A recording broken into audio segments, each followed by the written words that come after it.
Assalaamu calaykum dhammaan asxaabteena ku xiran channelkeena Siraha Daasoon. Muuqaalka maanta waxaan ku soo qaadanaynaa barnaamijkeenii taxanaha ahaa ee aan ugu magac darnay Ma ogtahay xalqadiisii labaad. Ku soo dhowaada mowduuca maanta.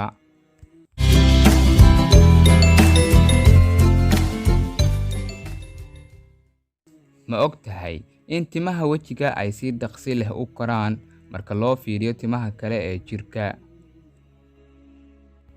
Ma ogtahay in Albert Einstein loo soo bandhigay inuu noqdo madaxweynihii labaad ee Israa'iil, balse waa uu diiday? Ma ogtahay hal quraanjo oo keliya waxay noolaan kartaa 15 sano?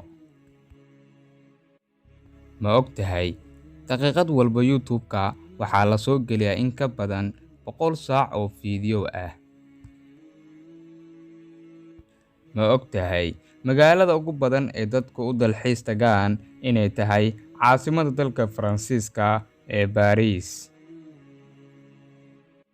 Ma ogtahay qaaradda Antarctic waa qaaradda keliya aan dad ku noolayn?